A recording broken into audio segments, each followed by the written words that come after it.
Muy bien, bueno, Dios les bendiga muchísimo. Me da mucho gusto poder estar con ustedes nuevamente. Como vieron en la invitación y en la portada a este mensaje, vamos a hablar la octava parte de nuestro ciclo de este interesantísimo libro de Levítico, y ya estamos llegando a las partes finales, que habla sobre las convocaciones. Dios estableció ciertas convocaciones para bendecir abundantemente a su pueblo, y también a través de ellas nos habla muchísimo. Y vamos a irlas estudiando. Vienen en el capítulo 23 del libro de Levítico, las vamos a estudiar juntos, y hay grandísimas verdades que Dios nos va a utilizar para que podamos, si somos sensibles, nuestras almas, nuestras mentes ser bendecidas. Vamos a pedirle a Dios su bendición para que Él te ayude y me ayude a exponer este mensaje, y para que bendiga tu corazón y tu mente y puedas ser ayudado a través de la exposición de su palabra. Padre bueno, te pedimos, Señor, que estas verdades preciosas, Señor, que tú nos dejaste en tu palabra, puedan ser claramente expuestas, Señor, y que tú ayudes a cualquier corazón sensible, Señor, que escuche este mensaje para que pueda aprender a través de la exposición de tus palabras, Señor, que pueda ser alumbrada su alma y que pueda ser muy bendecida su vida. En el nombre de tu Hijo amado, te lo solicitamos, Señor. Amén. Vamos a iniciar con Levítico 23, versos 1 y 2, a estudiar juntos este capítulo. Dice: habló Jehová a Moisés diciendo, habla a los hijos de Israel y diles, las fiestas solemnes de Jehová, las cuales proclamaréis como santas convocaciones, son estas. Y ahí empieza el capítulo que vamos a estudiar hoy sobre las fiestas solemnes. Y esa palabra fiestas solemnes literalmente quiere decir las reuniones o las ocasiones en las cuales Dios convocaba a toda la nación para que se reunieran. Y precisamente en aquel momento, cuando estaba siendo escrito el libro del Levítico, se convocaban alrededor del tabernáculo de reunión, y Dios era el centro y estaba físicamente presente en ese tabernáculo, y la gente se reunía alrededor de ese tabernáculo. De tal manera que una verdadera reunión, desde aquí empiezan los reflejos, porque el libro de Levítico son reflejos que ya hemos estudiado con anterioridad. Pero una verdadera reunión donde exista una adoración y donde exista una entrega, una consagración, una verdadera reunión cristiana, siempre debe de ser alrededor de Dios, no alrededor de un hombre o alrededor de un grupo o alrededor de cualquier otra cosa, si no es Dios el centro. De tal manera que cuando Dios es el centro de la reunión y es el centro de la alabanza y es el centro de la palabra y es el centro de todo, entonces hay una bendición y una gracia que permite que su pueblo y aún la gente que quiere escuchar de las verdades de Dios pueda tener bendición, pueda tener fuerza y pueda tener ayuda. Y esas convocaciones o reuniones u ocasiones especiales a nivel nacional en las cuales Dios los llamaba para bendecirlos y los convocaba, tienen muchos reflejos el día de hoy. Y aun cuando Dios verdaderamente está en reuniones, cambia por completo, cambia la sociedad, cambia absolutamente todo. Y vamos a ver de manera introductoria una parte de las memorias de Finney en Nueva York, hablando sobre el avivamiento en Rochester, que ocurrió en 1830. Y un hombre visitó Rochester después de los años que ya habían pasado, de cuando ese predicador pasó restaurando las congregaciones, predicando el evangelio verdadero y ayudando a que ellos pudieran volverse a Dios. Y él se puso a platicar con un abogado de la ciudad, ya años después de esas reuniones de avivamiento. Y es interesante la plática que tuvieron, porque hablaron del fruto, de cómo Dios bendijo abundantemente en esas reuniones, en esas convocaciones de ese lugar, cuando muchos estuvieron orando por aquel lugar, y cuando llegó aquel predicador y hubo una restauración increíble en las iglesias y hubo un cambio por completo en la sociedad. Y entonces se puso esta persona que venía de visita a hablar con un abogado y le dijo: mira, yo fui nombrado fiscal de la ciudad. Esto quiere decir que era aquel que su trabajo era supervisar el enjuiciamiento de los criminales, y por lo tanto se familiarizó mucho con la vida de la ciudad. Y su testimonio, cuando estaba hablando con el visitante, es interesante. Dice: he estado examinando el récord de las cortes criminales y me he encontrado con este impactante hecho, que aunque nuestra ciudad ha crecido el triple desde el avivamiento, no hay ni un tercio de los fiscales penales que había entonces, por lo que el crimen ha reducido 2/3 partes, considerando la cantidad absoluta, y 8/9 en relación al porcentaje de la población. Imagínate qué efecto tuvieron las reuniones, que llegaron, a pesar de que creció 3 veces la ciudad en los años posteriores al avivamiento, pero el trato de Dios, la forma en la que restauró a aquellos cristianos religiosos y Dios vino y les habló y ellos quisieron ser sensibles y hubo una restauración completa en aquel lugar, que a pesar de que creció 3 veces la ciudad, 3 veces se redujo el crimen y entonces había mucho menos crimen. Qué hermoso sería que en México tuviéramos la 9ª parte del crimen, porque Dios nos visitara en reuniones como estas, convocaciones que Dios estableció en su palabra. Y de tal manera que cuando hay una verdadera reunión en la que Dios está, vale la pena ir. Y si vas a una reunión en la que Dios no está, pues no vale ni la pena ir. ¿Para qué ir si Dios no está? Si el hombre se está exaltando a sí mismo, si no hay un respeto a la palabra de Dios, si no se considera lo que Dios quiere que se considera, no vale la pena. Pero cuando Dios está y Dios toca la trompeta y Dios nos llama y nos convoca y nos quiere bendecir, vale mucho la pena. Y porque Él es capaz de repetir este tipo de milagros y porque además lo necesitamos nosotros también, vale entonces la pena estudiar mucho cuáles eran esas convocaciones, esa forma en la que Dios le hablaba a su pueblo y les retroalimentaba y les bendecía. Y vamos a ver cada una de ellas. Primero que nada, había una convocación semanal. Esta es una convocación especial porque era la única que se repetía en todo el año. Levítico 23, verso 3, la vamos a leer, dice: 6 días se trabajará, mas el 7º día será de reposo. Santa convocación, ningún trabajo haréis, día de reposo es de Jehová, en donde quiera que habitéis. Ellos hacían una mini vacación, en la cual todos estaban juntos por familias y no viajaban hacia el tabernáculo, ya después que se establecieron como nación y estaban distribuidos en tribus y en lugares a veces lejanos unos de otros, no viajaban todos hacia donde después se convirtió el templo, que sustituyó al tabernáculo, sino que ahí en donde estaban, en sus familias, en sus lugares, se apartaban un día a la semana para descansar, dejaban el trabajo, cualquiera que fuera su actividad, y se ponían a adorar, a descansar, a buscar a Dios, a convivir. De tal manera que la primera convocación es una mini vacación cada semana, un día de descanso por cada semana. Y Dios aquí nos está diciendo muchas cosas. No somos máquinas, no somos robots, necesitamos buscarlo a Él, necesitamos adorarlo a Él, necesitamos conocerlo a Él, debemos descansar y debemos estar buscando, no solamente por el descanso físico, que es bueno y también es uno de los propósitos de este día, sino también por el descanso del alma, que es que apartemos el día para Dios, no para las rigurosidades de alguna persona u otra, no para lo que te diga un hombre u otro, sino para lo que Dios dice y para que busques la bendición de Dios en ese día, porque Dios debe de ser el centro. Y como en toda reunión donde giraba la reunión alrededor del tabernáculo, así en el día de reposo se debe de girar el día alrededor de Dios. Ellos celebraban dicho día el sábado, que la palabra sábado viene de una raíz en el original que quiere decir descanso, y de ahí viene la palabra. Ellos adoraban, ellos descansaban. Y bueno, siglos más tarde, cuando apareció la sinagoga, empezaron ellos también a estudiar el sábado, la ley, a buscar a Dios, a adorar a Dios los sábados. Y más adelante la iglesia, cuando Cristo vino y enseñó verdades del nuevo pacto y sobre todo cuando Él resucitó, no en sábado sino en domingo, empezó a tener la práctica de adorar el primer día de la semana para celebrar no la creación o el descanso simplemente, sino celebrar algo mucho más importante, que es que el Creador vino y murió por nosotros para darnos una esperanza y una gracia, y que se comprueba que el que fue muerto por nosotros fue el Creador, porque solamente Él resucitó y venció la muerte. Y entonces empezaron a adorar a Dios juntos el domingo. Ahora bien, el verdadero descanso no está solamente en la parte física, sino en del tener la comunión con Dios, el apartar ese día para tener una verdadera amistad y comunión con Dios.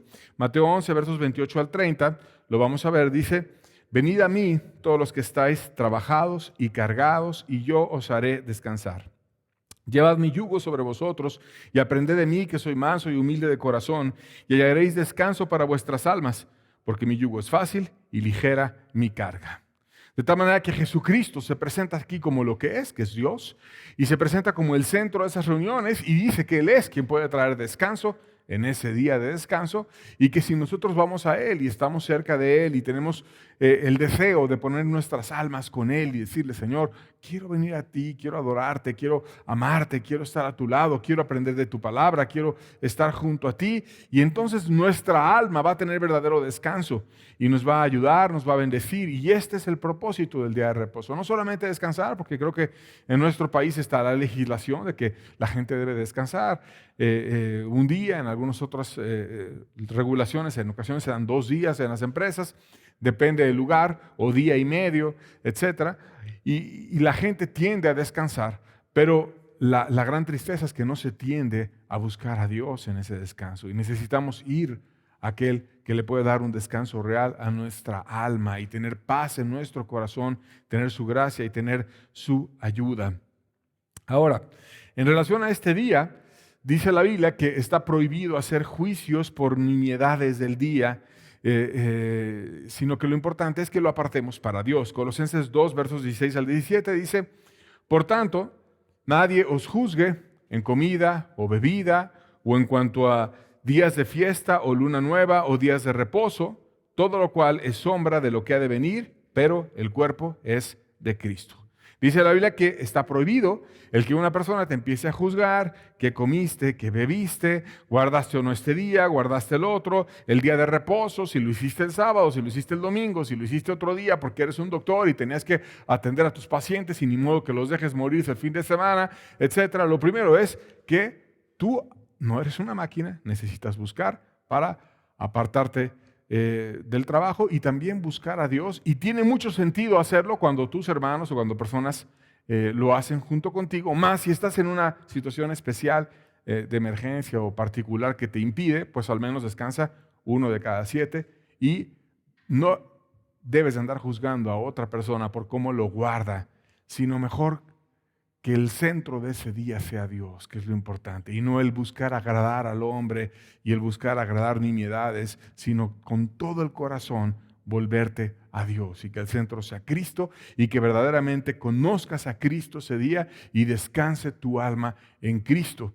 Porque hay gente que ha hecho como del día de reposo casi un culto, casi una idolatría, algo súper importante, y no está el encontrar a Cristo, no está el rendirse a Él, el adorarlo, el tener comunión a Él, con Él, sino simplemente el guardar ciertas rigurosidades, que si puedes hacer esto, que si no puedes hacer esto, que si puedes caminar o no puedes caminar, que si lavaste un plato ya hiciste mal, no, es que yo ni eso hago y otros sí lo hacen, y lo importante es que lo apartes para Dios, que Él sea el centro, es un día para Dios y que vayas aprendiendo qué es lo que Dios te pide para hacer en ese día. Y bueno, es un tema amplio, estamos simplemente tocándolo como una de las convocaciones que Dios hacía, no voy a abundar en él, pero cuando guardes el día de reposo, haz que el centro sea Cristo. Llévate esa verdad y descansa y busca a Cristo sobre todas las cosas y con todo tu corazón y tu alma va a ser bendecida.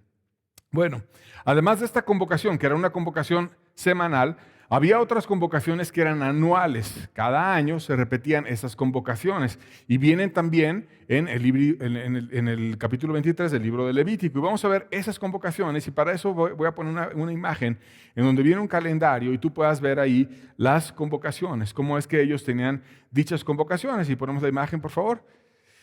Ahí tú puedes ver en color azul, naranja, azul marino, rojo, etcétera, los meses de nuestro calendario que no coinciden con los meses del calendario que era lunar en Israel. Y en el centro hay unos gajos del círculo que viene primer mes, segundo mes, tercer mes, que es el calendario que ellos tenían, diferente del tiempo a como la tenemos el día de hoy. Entonces su año nuevo iniciaba con la Pascua, que precisamente Dios instituyó cuando ellos salieron de Egipto y empezaba el año nuevo desde la perspectiva religiosa. Pero antes de esa Pascua, ellos solían empezar el año nuevo más o menos en el equivalente a septiembre para nosotros, u octubre. Y bueno, Dios estableció la Pascua y vinieron a guardar como el año nuevo religioso, diferente al calendario secular que ellos tenían. Y bueno, del lado derecho ves los nombres de las fiestas. La primera de ellas es la Pascua o Pesaj. Después viene la fiesta de los panes sin levadura. y después la fiesta de las primicias. Esas tres vienen de una manera consecutiva, viene una, después otra y luego otra. Básicamente vienen casi seriadas una con la otra. Y posteriormente viene otra fiesta, entre la cual hay un espacio de 50 días, que es la fiesta del Pentecostés. Eso pasaba en el Año Nuevo, se celebraban de manera ágil esas tres fiestas, un periodo de 7 semanas más un día de reposo, y venía el Pentecostés. Y posteriormente, en el séptimo mes, en la parte de abajo, venían otras tres fiestas. Ahí donde tú ves septiembre, ves la fiesta de las trompetas, que básicamente era para anunciar el tiempo final o el tiempo que vamos a ir estudiando más adelante.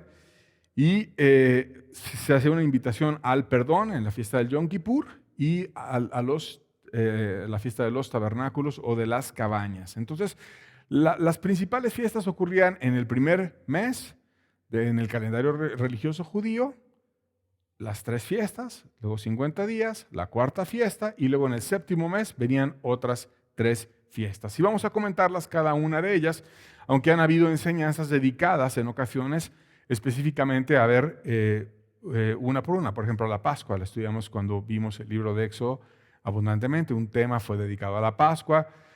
También la semana pasada estuvimos estudiando el Yom Kippur o el Día de Expiación, en donde ya de alguna manera vimos a detalle esa convocación, y se podría hablar muchas cosas de cada una de ellas. El propósito de ese estudio es simplemente presentarlas todas en sincronía, y no tenemos tiempo de abundar en cada una de ellas, pero tú puedes también estudiar y llevarte esa tarea a casa y poder ver las grandes verdades que hay a través de ellas.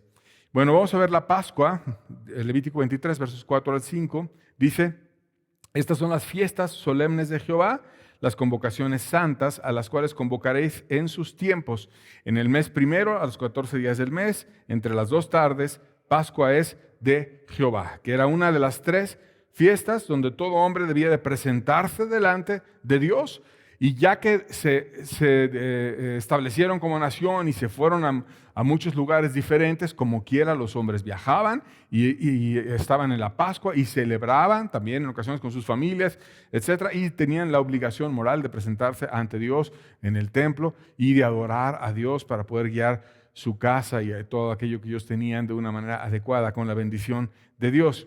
Ellos celebraban en esa fiesta la liberación que Dios trajo de Egipto, y lo hicieron con prisa. Y cuando ellos salieron de Egipto, en la noche estaban ellos comiendo y no tuvieron tiempo de hornear un pan leudado.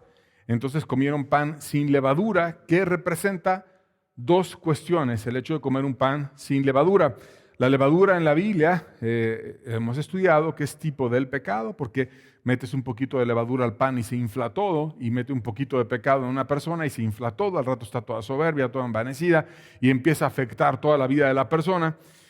Y ellos comieron pan que no estuviera leudado, que quiere decir una figura en la cual ya no metas maldades a tu vida, sino que dentro de ti solo metas buenos actos y no maldades. Pero también tiene otra figura, que es que ellos comieron el pan leudado porque tenían prisa y tenían que escapar de Egipto y tenían que moverse rápidamente. Y de hecho después se desenvolvieron eventos muy drásticos que también estudiamos, cuando vino el faraón, mandó a su ejército, etcétera, en contra de ellos, y Dios abrió el mar. Entonces había una cierta prisa. Y esa prisa también se refleja en los panes sin levadura que ellos comieron, y tiene un reflejo, que es que Dios nos llama a nosotros a tener prisa por las cuestiones del Evangelio, a que cuando estás buscando la salvación, como ellos salieron de Egipto, tengas prisa, tengas diligencia. Esa gente que está pseudo buscando su salvación y viene con una actitud totalmente pasiva a una reunión, no tiene prisa, no tiene violencia para arrebatar su propia alma, no quiere buscar con diligencia, sino que lo hace con mucha pasividad, nunca encuentra nada. Porque para que tú verdaderamente encuentres la gracia y la salvación y llegue un año nuevo a tu vida, necesitas tener diligencia como ellos la tuvieron, tanto que comieron el pan sin levadura. También comieron un cordero, que es un reflejo de aquel sacrificio que hizo Jesucristo para derramar su gracia en nosotros. Lo comieron por familias y es un reflejo de que el sacrificio de Cristo es para bendecir a cada persona y también a cada familia. Y por la sangre del Cordero que estaba en el dintel de la puerta cuando ellos celebraban la Pascua y estaban en un festejo y en una bendición, es que no les cayó el juicio que sí les cayó a los egipcios cuando cosecharon lo que sembraron, porque antes estuvieron matando a niños hebreos, y si era niño lo mandaban matar, y ya también estudiamos esa parte en el libro de Éxodo, y después cosecharon lo que sembraron y tuvieron un juicio con sus propios hijos, pero Dios pasó por alto el juicio en los hebreos porque tenían el Cordero, que es un símbolo de la gracia derramada de Dios en aquel que ha creído en lo que Cristo precioso hizo por nosotros. Tomaban un cordero completo por familia, nunca medio cordero, un cordero completo. Y Juan el Bautista, cuando vino Jesucristo, dijo, Él es el Cordero de Dios que quita el pecado del mundo. Y literalmente Cristo fue sacrificado en la misma Pascua y cumplió literal el símbolo que era ese cordero que ellos estaban ingiriendo en aquel día de un año nuevo, una oportunidad nueva para sus vidas. Cristo vino y lo cumplió físicamente, dando su vida derramada por nosotros en aquel sacrificio cruento para darnos una oportunidad, pudiendo redimir el pecado de aquel que se quiera arrepentir y que quiera rendirse.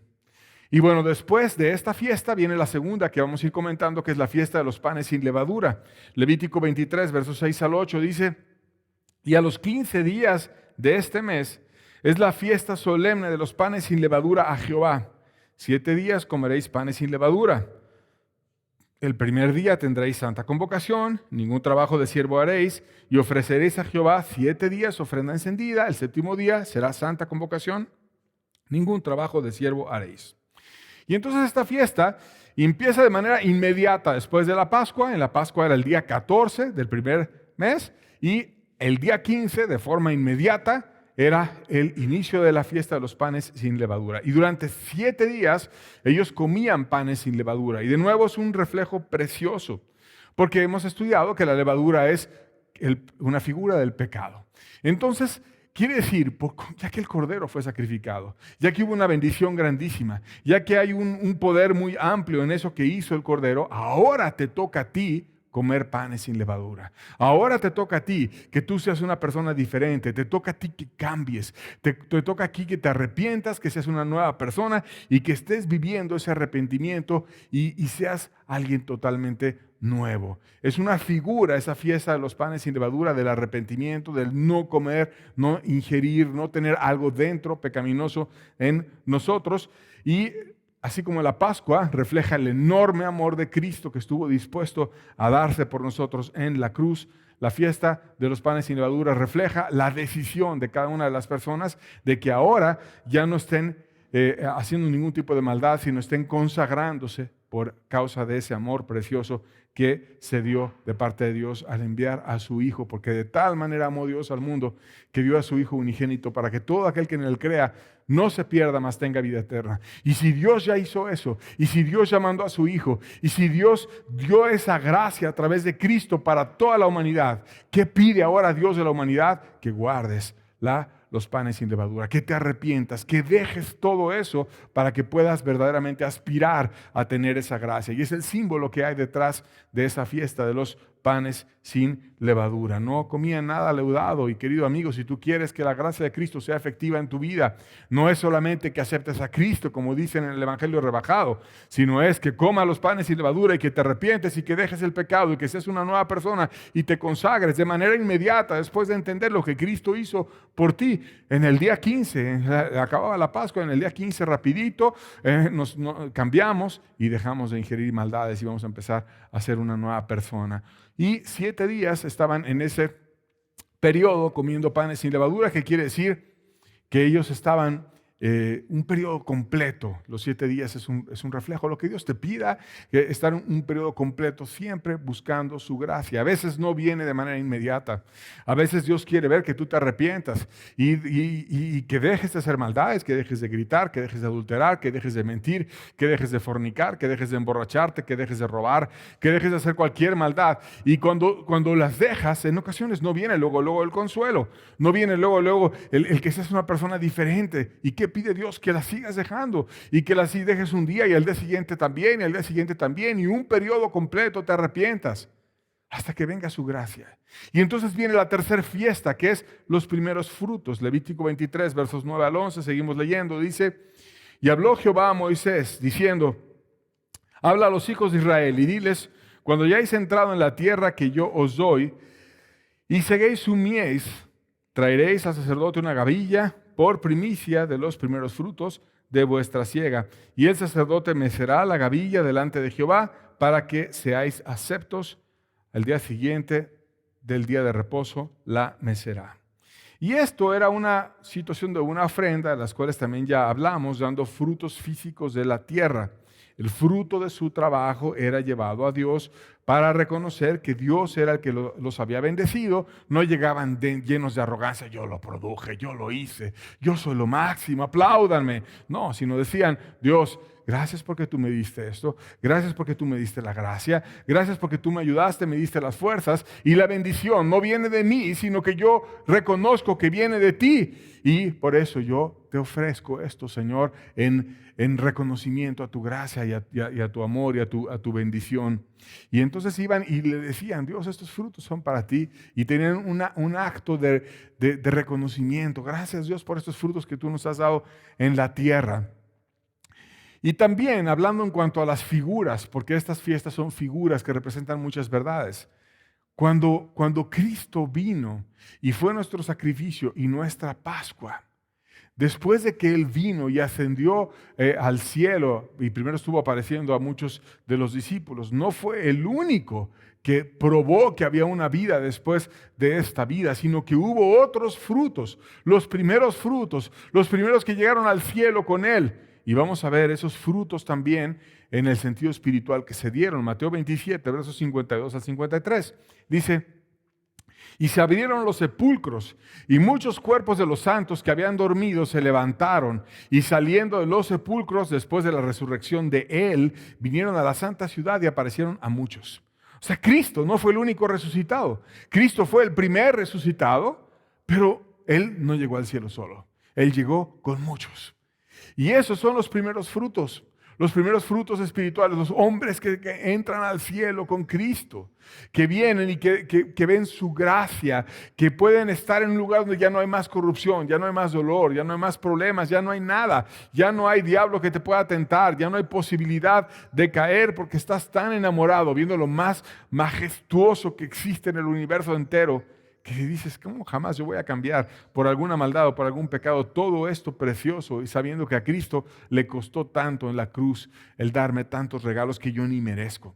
Y entonces entran hombres agradecidos al cielo, y Cristo fue con esos hombres que no olvidó, que estaban en la tumba pero que no olvidó, y que Dios no olvida a ninguna persona aunque hubiese muerto.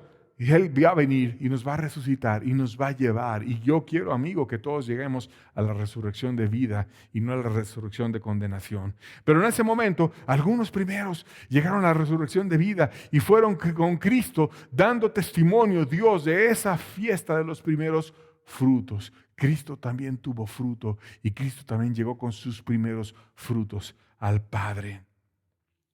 Y después venía la fiesta, la cuarta fiesta, que es la fiesta de las semanas o del Pentecostés. Levítico 23, versos 15 al 16, la vamos a leer. Dice: y contaréis desde el día que sigue al día de reposo, desde el día que ofrecisteis la gavilla de la ofrenda mecida, 7 semanas cumplidas serán.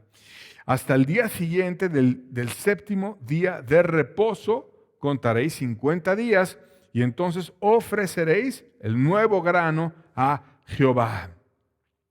Esto es, después de ese primer fruto que ellos hacían, los primeros frutos, la fiesta que ya describimos, donde ellos llegaban con el fruto de su trabajo y se lo ofrecían a Dios, ellos ellos contaban 7 semanas y cada semana tiene 7 días. Entonces 7 por 7 son 49. Y después a esos 49 días le agregaban un día más. Y entonces 49 más 1 te da 50 días. Y 50 días después de esos primeros frutos es que se presenta esa fiesta. Y esa fiesta era del grano nuevo, una bendición, una nueva cosecha. Los primeros frutos eran solamente el inicio. Después viene una nueva cosecha con un grano más fuerte y con un grano mucho más abundante. Y esto es, en el sentido espiritual, lo que Cristo ganó. Cristo dijo, les conviene que me vaya. Les conviene porque yo les voy a enviar algo que es poderosísimo, otro consolador. Y Él prometió y cumplió, porque Jesús no es un hombre que sea mentiroso y no venía a decir cosas que no hubiesen pasado. Él lo prometió y lo mandó y lo cumplió. Y lo cumplió precisamente en la fiesta del Pentecostés.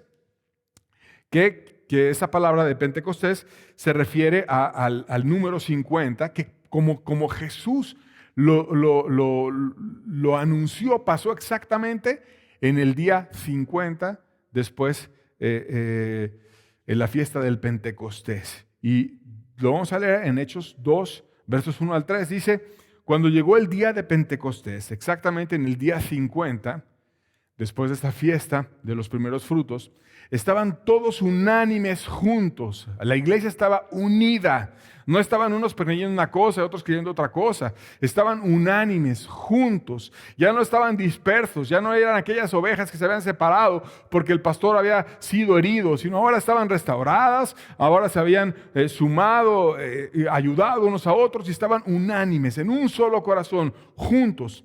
Y de repente vino del cielo un estruendo como un viento recio que soplaba, el cual llenó toda la casa donde estaban sentados y se les aparecieron lenguas repartidas como de fuego, asentándose sobre cada uno de ellos. Entonces vino el Espíritu Santo y el Espíritu Santo vino a morar en los corazones de cada una de las personas en lenguas como de fuego.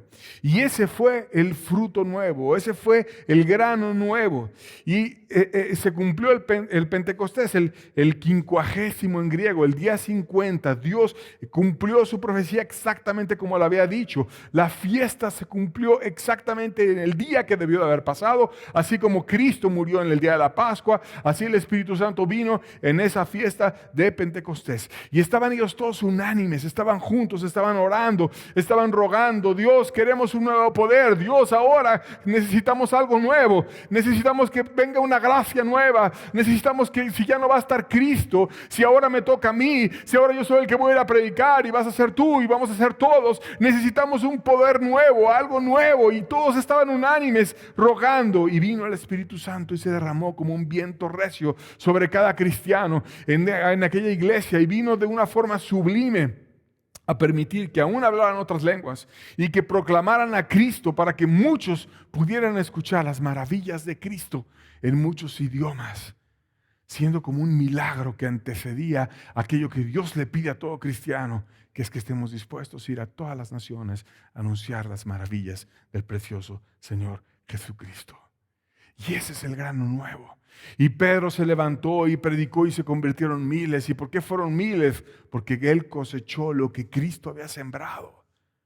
En una ocasión 3,000, en otra ocasión 5,000. Y había poquitos. Pero cuando está el Espíritu Santo y viene, Él hace la diferencia y hay miles que se empiezan a convertir. ¿Qué necesitamos? Aunque seamos pocos, pero que estemos unánimes, que estemos juntos, que exista la verdadera pureza, que exista la restauración con Dios. Y que busquemos que el Espíritu Santo venga y nos llene y nos use. Y entonces podremos venir y cumplir el mucho fruto y el mucho grano, buen grano que viene después en la fiesta de Pentecostés. ¿Quién da esa bendición? La da Dios por medio de su Santo Espíritu. Y luego viene la fiesta de las trompetas. Levítico 23, versos 23 al 25 dice: y habló Jehová a Moisés diciendo: habla a los hijos de Israel y diles: en el mes séptimo, al primero del mes, tendráis día de reposo, una conmemoración al son de trompetas y una santa convocación.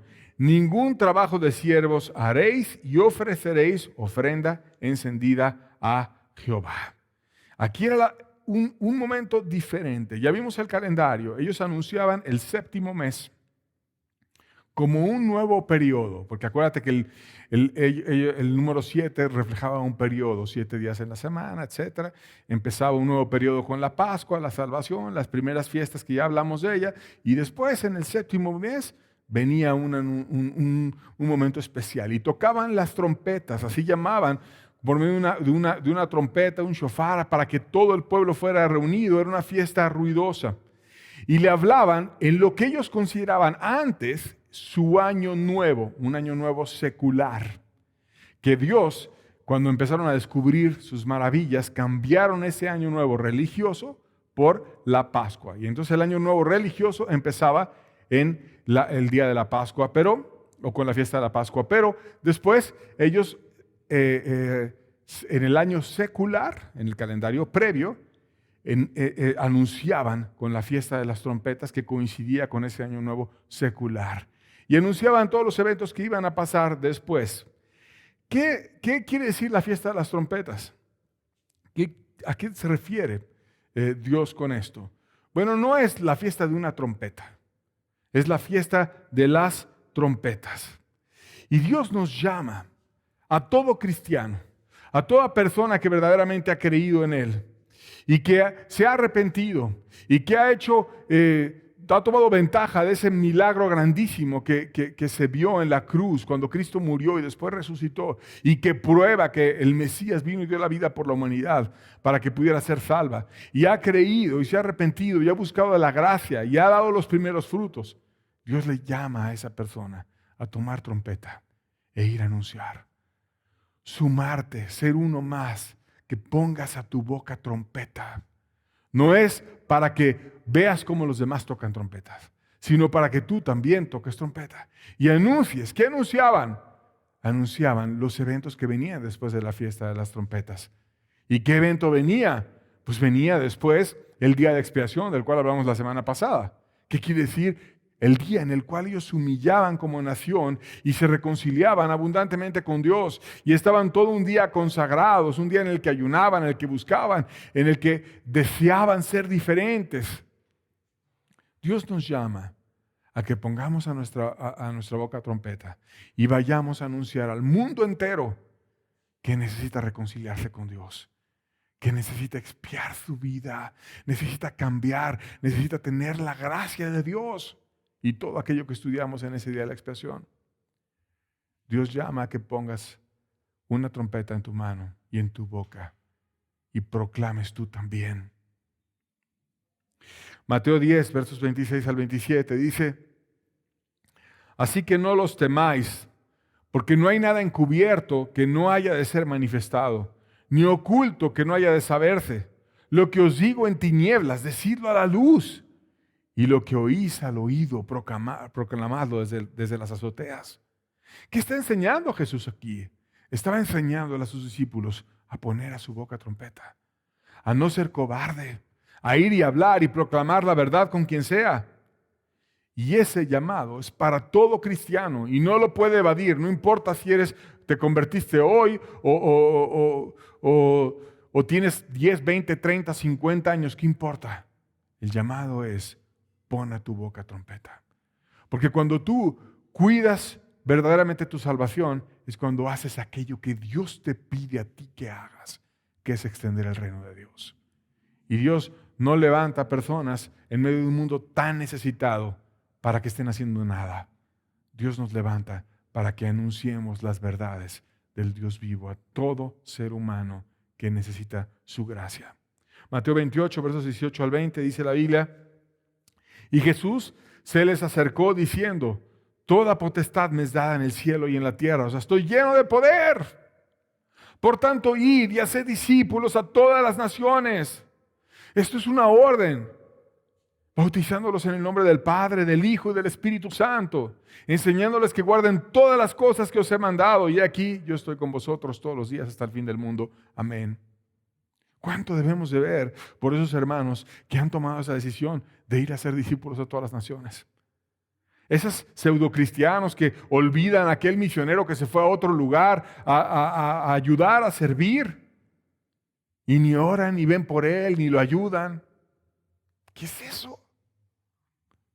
Dios nos llama a amarlos, a servirlos, a ser uno con ellos y también a ir, si es que Él te lo confirma.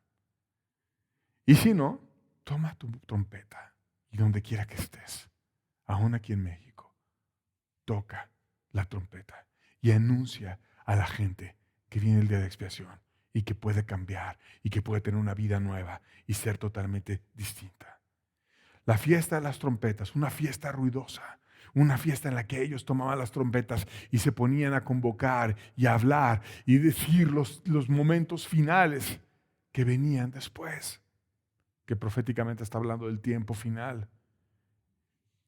Tiempos que hemos alcanzado tú y yo, querido amigo, y que Dios nos llama a decirle a la humanidad lo que viene. Va a haber un último sonido de la trompeta. Primera de Corintios 15, versos 52 al 53, dice, en un momento, en un abrir y cerrar de ojos, al final de la trompeta, porque se tocará la trompeta y los muertos serán resucitados incorruptibles y nosotros seremos transformados, porque es necesario que esto corruptible se vista de incorrupción y esto mortal se vista de inmortalidad. Aquí está hablando de cuando la iglesia sea transformada. ¿Quién es la iglesia? La que toma la trompeta, la que proclama. No la que está pasiva, la que está viendo cómo los demás hacen. La tibia, esa no. Esa ya sacó a Cristo de ahí. Esa cree que tiene todo. Yo soy rico y me he enriquecido y de ninguna cosa tengo necesidad. Pero no sabes que estás ciego, que no tienes celo, que eres desventurado, no tienes el corazón de las bienaventuranzas.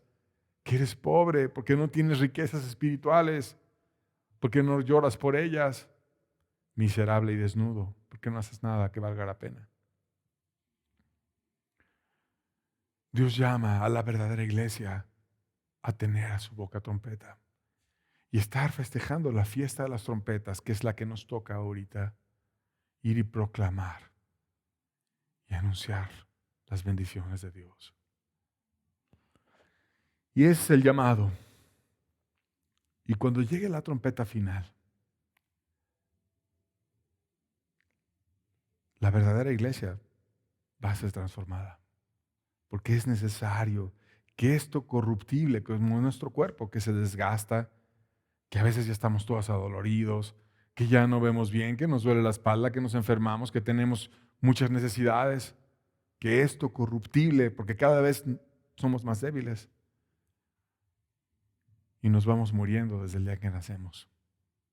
Nos acercamos más al momento final. Estamos en un cuerpo corruptible, pero dice la Biblia que esto corruptible se vista de incorrupción. ¿Qué quiere decir? Que en un momento al final de la trompeta, cuando acabe esa fiesta, Dios va a transformar tu cuerpo, si es que estás participando de la fiesta y estás viviendo el verdadero cristianismo. Y te vistas de incorrupción. Y esto mortal se viste de inmortalidad. Y entonces la verdadera iglesia va a ser arrebatada, pero no con este cuerpo, sino en un momento con un cuerpo nuevo y diferente. Por eso, pon a tu boca trompeta para que la estés tocando cuando venga ese momento. Y después venía el día de expiación, la sexta fiesta, la sexta convocación. Levítico 23, versos 27 al 29, la estudiamos la semana pasada, pero vamos a leer una parte y hablar brevemente de ella. Dice, a los 10 días del mes séptimo será el día de expiación. Tendréis santa convocación y afligiréis vuestras almas y ofreceréis ofrenda encendida a Jehová. Ningún trabajo haréis en este día, porque es día de expiación.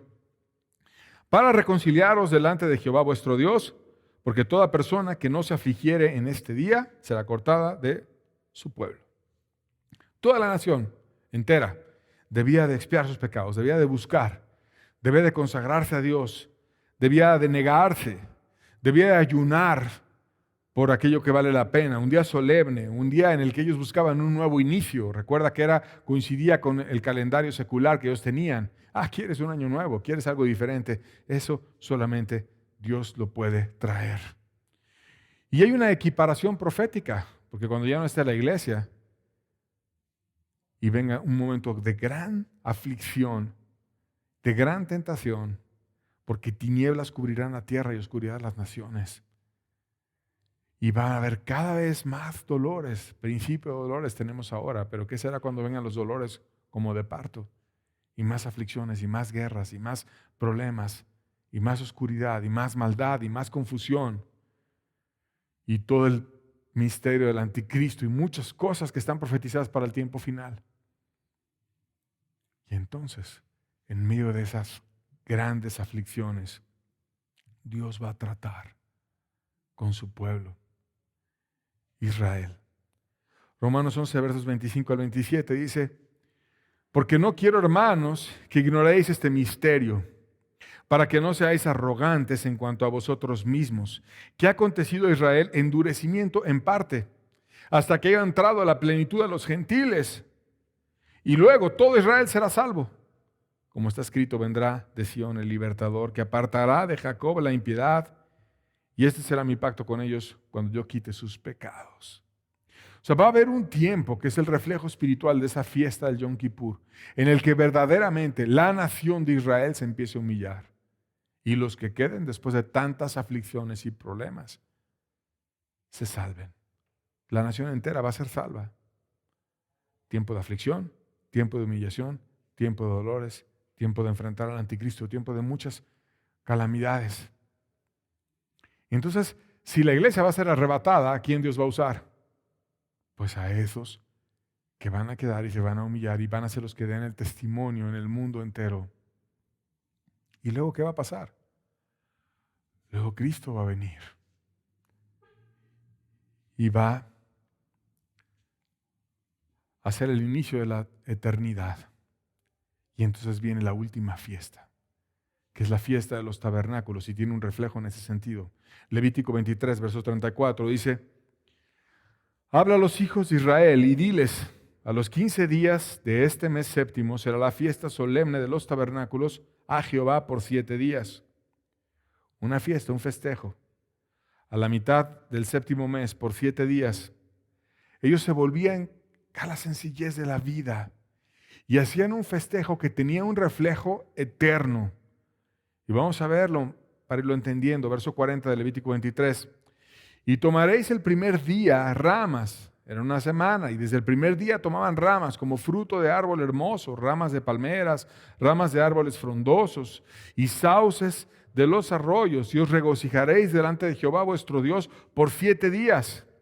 De tal manera que ellos dejaban las cuestiones superficiales del día a día, y cuando ellos después llegaron a la tierra prometida y se establecieron en sus casas y ya tenían casas hermosas, a veces con arte, a veces ahí haciendas enteras, grandes, hermosas, Dios les decía: no, espérate, te vienes acá, la fiesta de las trompetas, te humillas, buscas, te reconcilias y luego te pones a ver, haces una chocita con ramas, no ladrillos, no toda cómoda, con ramas, de una manera sencilla, para que una semanita estés ahí viviendo con sencillez, en una cabañita, en una enramada que tú hagas, y ahí yo te voy a bendecir abundantemente. Y era una fiesta en la cual Dios los bendecía muchísimo, se llenaban de alegría, había algo espiritual en regresar a la sencillez de la vida. Hay gente que no puede estar ni 10 minutos sin el celular, o que no te puedes bajar nunca del carro o de la comodidad. Dios trataba con todas esas cuestiones que a veces los seres humanos tenemos, que tendemos a la comodidad. Y la forma en la que los trataba, los metía en una enramada 7 días, una semanita ahí, para que recuerdes la sencillez de la vida. Y los bendecía tanto, y los ayudaba tanto, y los ministraba tanto. Versos 42 al 43, seguimos leyendo, Levítico 23, dice: en tabernáculos habitaréis 7 días. Todo natural de Israel habitará en tabernáculos, para que sepan vuestros descendientes que en tabernáculos hice yo habitar a los hijos de Israel cuando los saqué de tierra de Egipto, yo Jehová vuestro Dios. Que no se te olvide que hubo en ocasiones sencillez y que también saliste en tabernáculos y en chocitas y que no siempre tenías esa casa tan cómoda que tienes ahora, tu camita y todo ese tipo de cosas. Sino que hay situaciones a veces difíciles. Y entonces Dios les ministraba y les bendecía y dicen los textos que sus almas se llenaban de regocijo y que había gran paz y gran bendición. Porque la verdadera bendición no está en el dinero y en las cosas que podemos tener superfluas en esta vida, sino la verdadera bendición está en Dios. Y Dios les recordaba que buscaran esa verdadera bendición. Porque mira, te levantas temprano, si eres joven te vas a la escuela y estudias desde el kinder, 3 años de kinder, luego los 6 años de primaria, y luego la secundaria, 3 años, y luego la preparatoria, según el método que estudies, 2 o 3 años. Y luego la carrera, si tienes la fortuna de estudiar una. Y hay quien estudia maestría todavía o doctorado. Muchos años de estudio. ¿Para qué? Bueno, para tener conocimiento y también tener un trabajo y llegar a trabajar en algo que tú estudiaste y ser tu título. El licenciado, el doctor, el ingeniero, quien sea. Todo por un trabajo. Y cuando ya estás trabajando y eres adulto, te levantas temprano, te vas a trabajar, dedicas muchos días, muchas horas al día al trabajo. Pero ¿cuántas veces las personas están bien frustradas porque no buscan a Dios? Y porque solamente buscamos las cuestiones de este mundo y se nos olvida que tenemos una alma que está hambrienta, que está sedienta. Se te olvida que eres espiritual. Se te olvida que necesitas a Dios. Y Dios se los recordaba a través de esa fiesta de los tabernáculos, poniéndolos a vivir con sencillez. Y Jesús también habló de eso, Lucas 12:15, lo leemos juntos. Dice, y les dijo, mirad y guardaos de toda avaricia, porque la vida del hombre no consiste en la abundancia de los bienes que posee. Guárdate de que estés muy metido en el dinero, que tienes esto, que tienes lo otro, en el amor a esas cosas, porque la verdadera vida no consiste en tener una cuentotota o en tener muchas seguridades en este mundo, sino consiste en tener a Cristo en tu corazón. Salmo 84:10, el salmista nos enseña muchos de esto. Dice, porque mejor es un día en tus atrios. Ni siquiera dice dentro del lugar santísimo del templo, sino dice en el patio del templo, que son los atrios, que 1000 fuera de ellos. O sea, yo prefiero estar contigo, aunque sea en la orillita, cerca de tu presencia, pero en el patio, no me importa. Pero hay algo especial ahí, que 1000 fuera de ellos en los lugares más cómodos. Escogería antes de estar a la puerta de la casa de mi Dios que habitar en las moradas de maldad. Y las moradas de maldad a veces son humanamente cómodas, con muchos lujos, a veces con robos, asesinatos y muchas maldades, pero cómodas. Y el salmista decía, no, yo prefiero estar contigo, Dios, porque la verdadera vida no está en la abundancia de los bienes, sino está en Dios. Jesucristo nos invita a toda la humanidad a trabajar por aquellas cuestiones espirituales. Dice Juan 6:27, Jesús hablando, trabajad, no por la comida que perece, sino por la comida que a vida eterna permanece, la cual el Hijo del Hombre os dará, porque a este señaló Dios el Padre. ¿Quién te puede dar esa comida espiritual? Cristo. Por eso Cristo es nuestro pan, el pan que descendió del cielo. Por eso Él es el que da descanso. Por eso es el que salva. Él es el que puede escribir tu nombre en el libro de la vida. El que te puede hacer restaurar tu corazón desviado, que estás horas y horas y horas pensando solamente en las cuestiones de este mundo. Y darle importancia a lo que tiene importancia, que es el reino. Ahora bien, ese trato que ellos tenían en la sencillez y esa presencia que venía de parte de Dios, no solamente en el templo, sino en cada casita que ellos tenían, los bendecía en cada casita como si fuera un templecito, porque se regocijaban durante 7 días en la sencillez. Estaban llenos de gozo. Y dice, te vas a regocijar. Era como una orden en la fiesta de los tabernáculos. Porque a Dios le agrada que la gente sea feliz. A Dios le agrada que la gente esté con Él, amándole, que lo esté adorando, que esté contenta, que esté disfrutando de su presencia. No quiere que estés lleno de un mar de angustias y todo frustrado. Dios quiere y hizo tu corazón de forma que estés saciado en Dios. Y también esta fiesta de los tabernáculos tiene un reflejo futuro. Hebreos 4, versos 9 al 11 dice: por tanto, queda un reposo para el pueblo de Dios, porque el que ha entrado en su reposo también ha reposado de sus obras, como Dios de las suyas. Procuremos pues entrar en aquel reposo para que ninguno caiga en semejante ejemplo de desobediencia. ¿Qué es eso de que el que ha entrado en el reposo ha reposado de sus obras como Dios de las suyas? Pues que las obras que hacemos aquí cuando estamos vivos, ya no las vamos a hacer cuando estemos muertos. Mas no estaremos muertos, sino tendremos otra situación en un mundo espiritual real, mucho más sublime y mucho más preciosa. Y así como Dios mismo entró en su reposo, Dios nos llama a nosotros a ese reposo. Y no va a haber todo el cansancio y toda la dificultad, toda la angustia que hay en este mundo. Va a estar Dios mismo. No va a haber maldades, secuestros, robos, asesinatos, crueldades, jueces que no hacen justicia, policías que no buscan al que deben. No va a haber gente que torture. No va a haber maldades. Va a haber paz, santidad, ayuda. Y va a estar Dios. Un mundo dirigido por Dios, en el cual te invita a ti para que reposes. Cosas tan bellas que ni siquiera nos imaginamos. Dios mismo la va a dirigir. O si a veces a la gente le da esperanza, es que va a venir un líder, un político nuevo, alguien a cambiar y a dirigir, a ver si él cambia todo esto. Imagínate cuando Dios viene y dirige y cambia todo y está lleno de poder. Cuando le veamos cara a cara, cuando estemos con Él, cuando tengamos su consuelo. Y más aún, cuando Él te diga que eres su amada y que eres su esposa.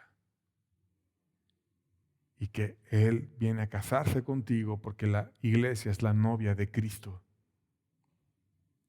Y va a haber un evento que son las bodas del Cordero. Y muchos dicen, las bodas del Cordero, las bodas del Cordero. Pero a veces no se entiende que tú eres la llamada a estar unida a Cristo por toda la eternidad como la esposa de Cristo.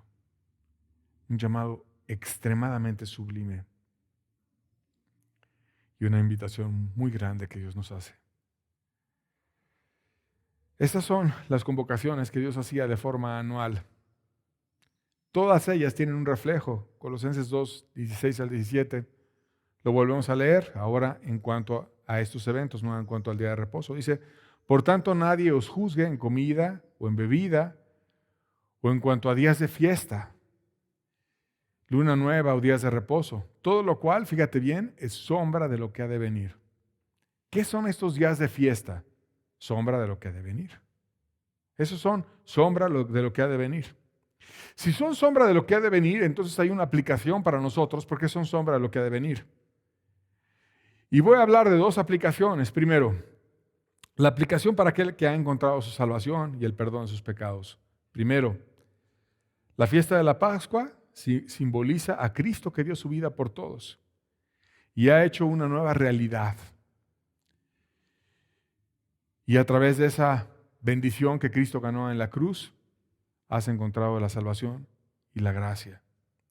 Por tanto, Dios nos llama a dar los primeros frutos, que es ese amor a Cristo y de Cristo en nosotros, que nos lleva a dar frutos iniciales, que la gente dice, oye, ¿cómo cambió? Oye, mira, ya no es ese que era antes. a dar frutos en nuestra vida, guardando la fiesta de los panes sin levadura, que es caminando en santidad, como Cristo lo merece, de la forma adecuada. Pero después dices, pues es muy poco lo que he dado. Dios merece mucho más. Y te humillas y ruegas la llenura del Espíritu Santo. Y Dios puede traer un Pentecostés a tu vida. Y Dios puede traer una nueva llenura y una nueva gracia y un nuevo poder. Porque Dios no es escaso. Y Dios lo puede hacer con todo creyente. Por tanto, pide esa llenura y toma la trompeta de la siguiente fiesta y proclama lleno de celo y de gracia el Evangelio de Cristo y anuncia las virtudes de aquel que nos llama de las tinieblas a su luz admirable. De tal forma que la gente pueda llegar a ese día de expiación y cambiar su vida. Y un día estar todos juntos en el verdadero tabernáculo que es el cielo. Y si, querido amigo, tú no te has entregado a Dios, también hay un reflejo para ti. ¿Qué reflejo? Que Cristo dio su vida por todos. Y que Cristo hace una invitación a todo ser humano. Porque de tal manera el Padre amó a todo el mundo y también a ti. Y a lo mejor dirás, ay, a mí nadie me ha amado. No, nadie te ha amado como el Padre te ha amado. Y te amó tanto que dio a Cristo por ti. Para ganar en la cruz una oportunidad por ti. Y ese sacrificio cruento ya está hecho y está hecho por ti. Porque de tal manera amó Dios al mundo, el Padre te amó tanto a ti que estás en el mundo, que dio a su Hijo unigénito, lo más precioso del universo, para que todo aquel que crea no se pierda. No quiere el Padre que te pierdas, sino que creas y tengas vida eterna. Por tanto, ¿qué hacer? Da los primeros frutos. Han habido personas que tú ya has visto, que te han venido y que han cambiado y que te han invitado y que te han dicho y ya viste que se puede. Ahora imítalos. Ahora cambia tú también. Y vive la fiesta de los panes sin levadura y arrepiéntete. Deja de comer cuestiones leudadas, deja de hacer maldades. Deja todo pecado y sé de Dios. ¿Hasta cuándo? Hasta que Dios envíe su Espíritu a tu vida y te diga, tú eres mi hijo. Y a veces es un día con panes sin levadura y estás acostumbrado a la levadura y cuesta. Y al día siguiente también. Y al día siguiente también. El periodo que sea. Hasta que Dios venga y envíe su Espíritu y te diga, yo te engendré hoy. Tú eres mi hijo. Un periodo completo. Y entonces tomes la trompeta y seas uno más. Y anuncies, porque el tiempo está cerca. Y es el llamado final, a la expiación final del mundo entero. Antes de que vengan peores cosas. El coronavirus no es nada comparado con lo que va a venir. No es nada, es apenas una pruebita,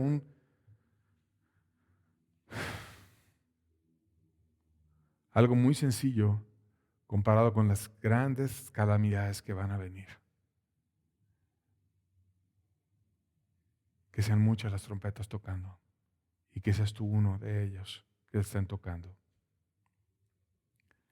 El tiempo final viene, Dios nos llama a tener ese día de expiación, a invitar al mundo a tenerlo y estar consagrados y listos para la eternidad con Cristo. Es lo que realmente vale la pena. Y esto pasaba en las convocaciones que Dios hacía. Te invito, amigo, a que las vivas. Apocalipsis 22, verso 17 dice, y el Espíritu y la esposa dicen, ven. Y el que oye, y espero que sea tu caso, diga, ven. Y el que tiene sed, venga. Y el que quiera, tome del agua de la vida gratuitamente. ¿Está la invitación? Está Dios llamándote. Está la iglesia diciendo, ven. ¿Quieres? Sacia tu alma en Cristo. Ten una vida nueva en Cristo. Responde a su convocación. con una rendición. Y hazte suyo para lo que Él quiera de ti. Con eso terminamos. Te toca a ti tomar una decisión. Dios te bendiga, amigo, y cumpla sus propósitos en ti. Estamos despedidos.